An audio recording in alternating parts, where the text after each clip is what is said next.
Hello, welcome back. We're going to look at the next sorting algorithm called selection sort. In selection sort, so first let's go through an example and try to understand the selection sort algorithm. Okay, this is kind of probably pretty easy to understand. Okay, I'm going to take some array numbers. Let's say 18.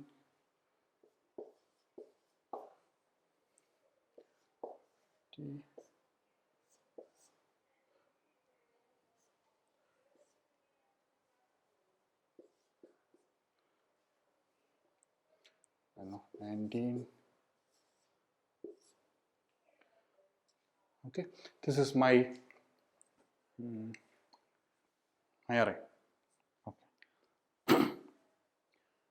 First thing selection sort is going to do is the following. It's going to go through this entire array and going to find out the minimum element in this array. Which is the minimum element in this array? Okay, so the minimum element in this array is 5, right? Okay, so what it does is we first identify the minimum element. This is 5. Once it identifies the minimum element, it's going to swap 5, the minimum element, with the first element. So 18 comes here and 5 goes there.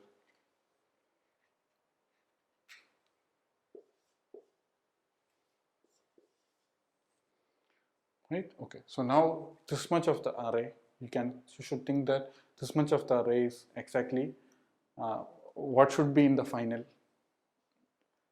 output. Okay, next thing we do is here in this part of the array, from here to here, we're going to find out the minimum element. That is from here to here only. We're going to find out the minimum element again. Which is the minimum element there? It is 17, right? This is my minimum element. And what do? I swap this with this element.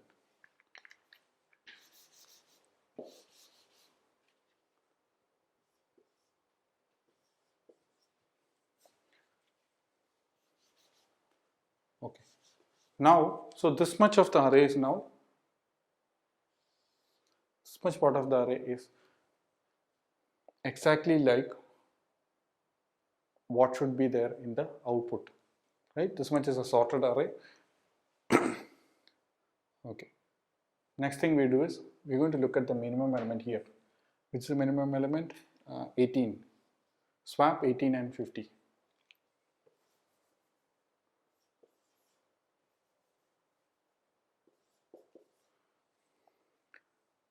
Next, find minimum element here. It's 23, so it's fine. So there's 19 is the minimum element. So you swap here 23, 19. Continue with the same procedure. 23 is the minimum. Swap 50 and 23.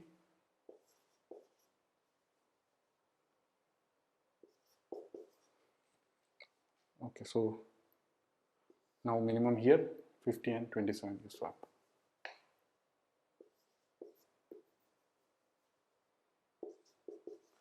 This is my final array, completely sorted array. This is insertion sort. This is something, can you write that? This algorithm? Okay, so let's try the algorithm, and after that we look at one more example, and then I'm going to claim that we're going to analyze its running time, and then I'm going to also claim that this is not a stable sorting algorithm. Okay. If you can find out why it's not stable sorting, it will be good.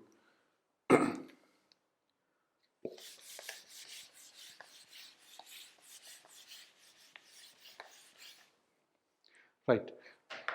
So let's look at write the algorithm for this. Selection sort.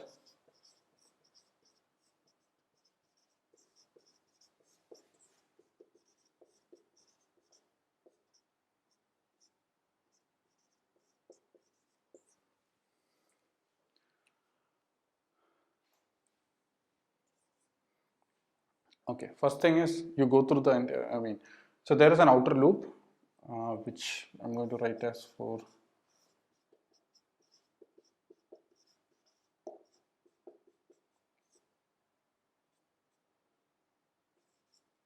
inside the outer loop. I'm going to find out the minimum element from 0 to n. Okay, so sorry, from I to n.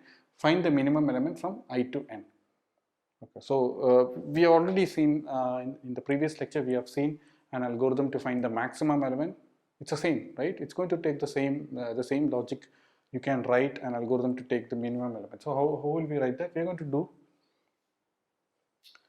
so we have to find out the minimum element from I to n minus 1. So I'm going to, how do I take the minimum element? I'm going to first write min is equal to AR of I, and then we go from for j is equal to I plus 1.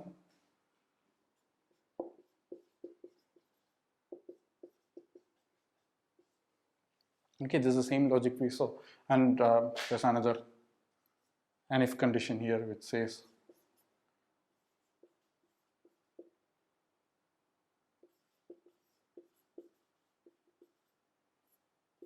right, if AR of j is less than when you just make min is equal to AR of j. That is my for loop. Okay, so this is my for loop to get the minimum element. Now when I come out of this for loop, it's the min is going to contain the minimum element. Okay, so actually it's not just enough, it was not enough for me to find out the minimum element. I wanted the minimum index, right?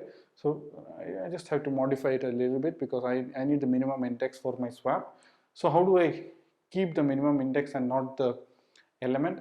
So I need to store I here, right? So I'm going to write,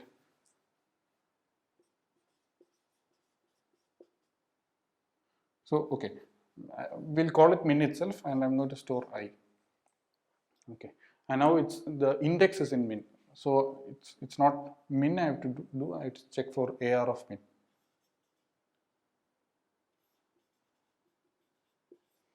And now min is equal to j,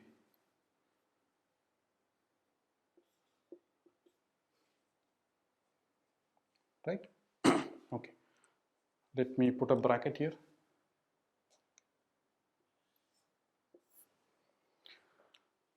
Okay, so this way I have the minimum index in the min, and next thing I do is I swap the min element with the ith element, right?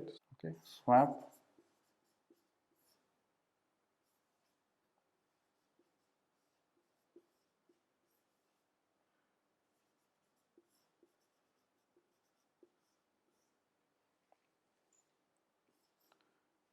This is our selection sort, right? Okay, now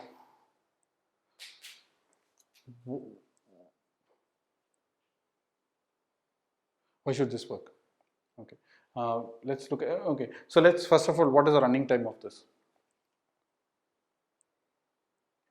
right?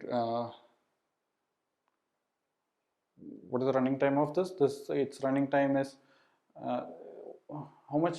So initially I start with I equal to 0, and then how much does this for loop going to run? This for loop is going to run for n minus 1 steps. Okay, n minus 2, because it's going to start from I plus 1, so it's going to be n minus 2 plus, when I is equal to 1, this is going to run for n minus 3, and like that it's going to run for plus 1. And you know the answer to this. What is the sum? This is going to be order n square. Okay, so again, so therefore selection sort is also order n square. What about the space complexity? So this is time. What about space? Do you use some extra space? No, you just have this min and some I, j, some few constants, right? So space is again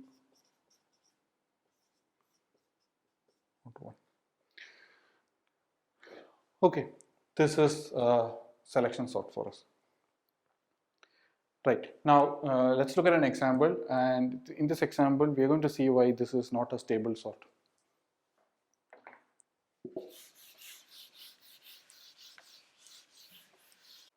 Finally, let's look at this example and see how what is the effect of selection sort on this? On this input. Okay, so selection sort. So we're going to start look at this array and find out the minimal element first, right? So which is the minimal element? So one observation is that, see, there are two tens here, right? And this is my first 10 and this is my second 10. That's the crucial observation. So I'm going to just put an underline on my first 10 just so that we know this is the first 10, right? And so ideally after we finish sorting, this 10 should come before this 10, right? That's called a stable sort. But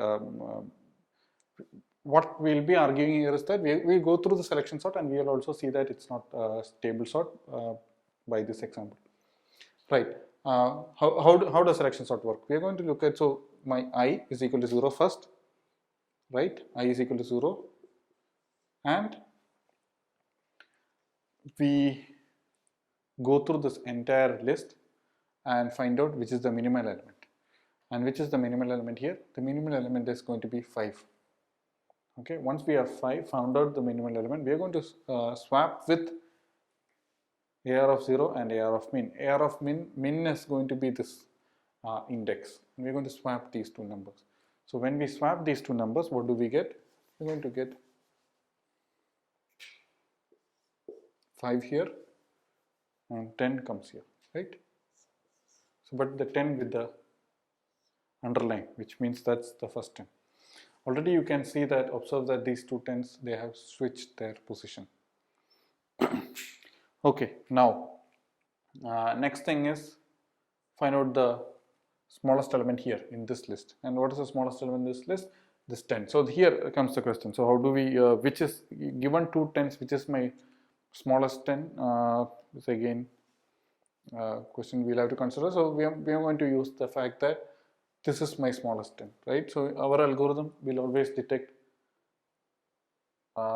this 10, right? Because we are not going to consider less than or equal to.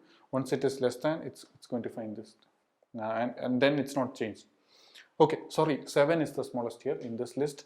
Here 7 is the smallest. So we are going to find, we take the smallest 7 and then swap with 15, right? Okay, now we have this array, and there we see 10, this 10 is the smallest, and we're going to swap 10 and 21.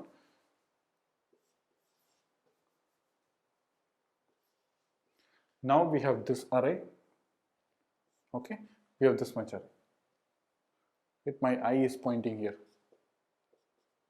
and I have this much array, and we need to find out the smallest here, and 10 is the smallest there, so I'm going to swap 10 and 21.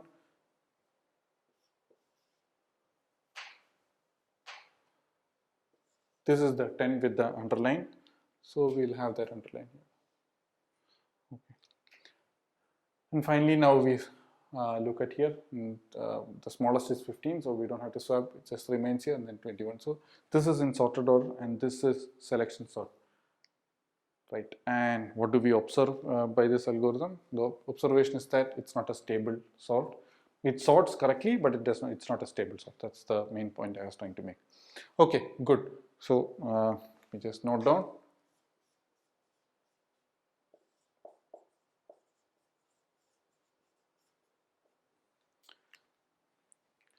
And this is the end of selection sort. Good. Thank you.